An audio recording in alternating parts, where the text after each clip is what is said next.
こんにちは、生活便利グッズハンター亀さんです。今回はダイソーさんで購入、設置したセンサーライトを以前よりもさらに使いやすくするアイデアを実践してみました。おそらく皆さんも一度は思いついたことがあるであろうアイデアだと思いますが、最後まで見ていってくださいね。それでは生活便利グッズハンター亀さん、こんなもの使ってみました。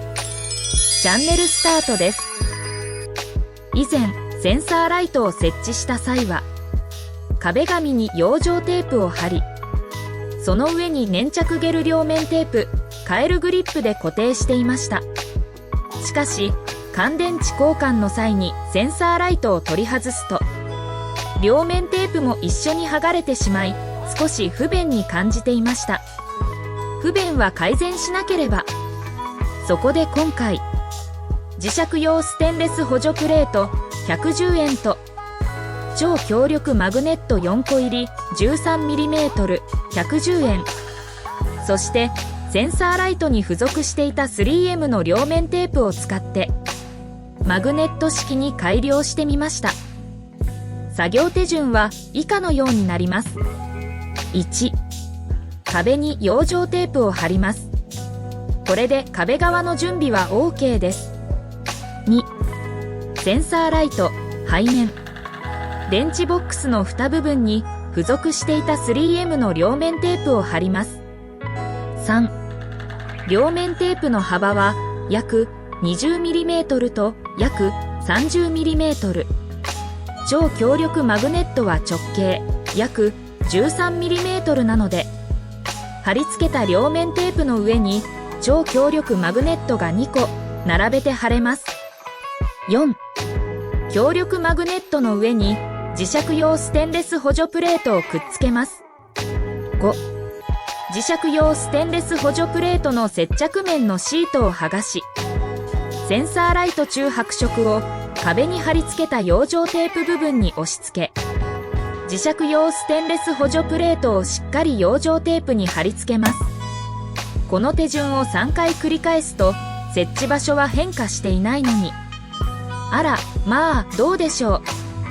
センサーライトがマグネット式になるんです。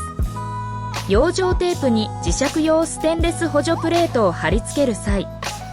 正確な位置を測る必要はありません。1つ目の位置が少しずれてしまっても2つ目以降で調整すれば大丈夫です。見た目が少し不格好ですが、隠れる部分なので気にしないことにしました。さて注意点ですが、養生テープは粘着力の弱いもの、弱粘着性を選んでください。強粘着性の養生テープを長期間貼り続けた場合、壁紙を傷つけてしまう可能性があります。また長期間貼り続けると壁紙が剥がれてしまう可能性があります。我が家の洗面室では約1年間貼りっぱなしでも問題ありませんでしたが、壁紙の種類や環境によっては異なる場合があります。今回のマグネット化によりセンサーライトの取り外しが格段に楽になり、プチストレスから解放されました。ぜひ皆さんも試してみてください。マグネットを取り付けることでセンサーライトを設置できる場所が広がるはずです。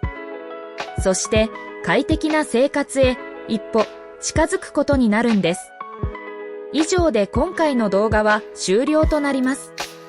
この動画を見てよかった、参考になったと思いましたら、高評価とチャンネル登録お願いします。生活便利グッズハンター亀さん、こんなもの使ってみました。でした。では、次回の動画でまたお会いいたしましょう。